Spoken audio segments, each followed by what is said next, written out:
भंडारा जिल्ह्यातील जवाहरनगर पोलीस ठाणा कार्यक्षेत्रातील petrol pump ठाणा पिपरी पुनर्वसन असे 3 दुकाने व भंडारा शहरातील 7 असे एकूण 10 दुकानांचे शटर तोडून चोरी केल्याची घटना दिनांक 23 एप्रिलच्या पहाटे 3 वाजेच्या सुमारास घडली होती। या चोरीच्या घटनेतील एकूण आरोपी 9 मधील 5 आरोपींना पकडण्यात जवाहरनगर पोलिसांना यश आले असून या 5 आरोपींपैकी 2 तरुण युवक व 3 विधी संघर्ष आहेत। उर्वरित आरोपींचा शोध घेणे सुरू आहे। ठाणा पेट्रोल पंप येथील राष्ट्रीय महामार्ग क्रमांक 653 वरील चिल्लर देशी दारूचे दुकान, परमात्मा एक सेवक डेली नीड्स व पिपरी पुनर्वसन हनुमान मंदिर जवळील आचल स्टेशनरी दुकान अशा एकूण 3 दुकानांचे लोखंडी शटर तोडून रोख रक्कम, दारूसह इतर साहित्य घेऊन चोरट्यांनी भंडारा शहराकडे प्रस्थान केले। हे सर्व CCTV कॅमेऱ्यात कैद झाले असल्याने पोलिसांना आरोपींना पकडण्यात यश आले।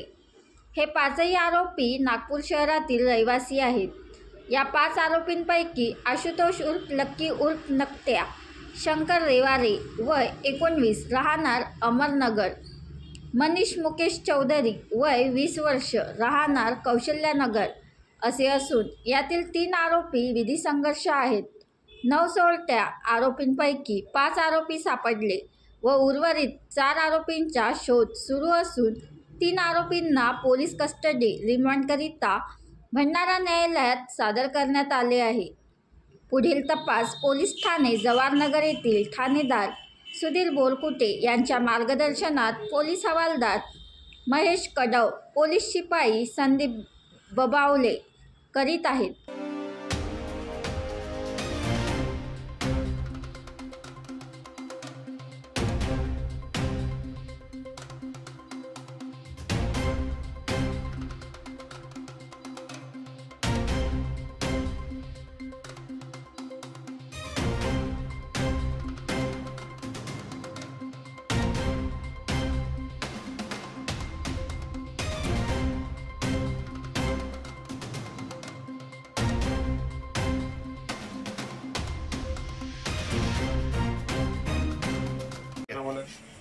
रोल काय सांगाल सर, तुम्ही घरफोडीचे आरोपी पकडले त्याबद्दल? पोलीस स्टेशन जवाहरनगर तसेच भंडारा पोलीस स्टेशन कारदा हद्दीमध्ये एकाच रात्री 3 ते 4 घरफोड्या झालेल्या होत्या। त्या संदर्भात आरोपी शोधकामी माननीय पोलीस अधीक्षक साहेब यांच्या आदेशानुसार माननीय ॲडिशनल SP कातकडे सर, आमचे SDPO डॉक्टर बाबुल सर यांच्या मार्गदर्शनाखाली जिल्ह्यामध्ये जवाहरनगरची टीम, पोलीस स्टेशन भंडाराची टीम, कारदा टीम तसेच LCBचे पोलीस निरीक्षक चिंचोलीकर साहेब यांची टीम यांच्या मार्गदर्शनामध्ये आम्ही 4 टीम नागपूरच्या दिशेने रवाना झालो होतो आणि गोपनीय खबरीवरून मिळालेल्या माहितीनुसार त्या ठिकाणी आम्ही 2 आरोपीला ताब्यात घेतलं आणि पोलीस स्टेशनला अटक करण्यात आलेली आहे आणि इतर 3 त्यांच्यासोबत जे साथीदार आहेत त्यांनासुद्धा ताब्यात घेण्यात आलेलं आहे। त्यांच्याकडून गुन्ह्यातील 3-4 गुन्ह्यातील जप्त मुद्देमाल जप्त करण्यात आलेला आहे आणि पुढील तपास वरिष्ठांच्या मार्गदर्शनात सुरू आहे। शंका आहे का? अजून आरोपीचं इंट्रोगेशन सुरू आहे। तसेच एक LCBची टीम आमची नागपूर शहरामध्ये त्यांचा शोध घेतो आहे।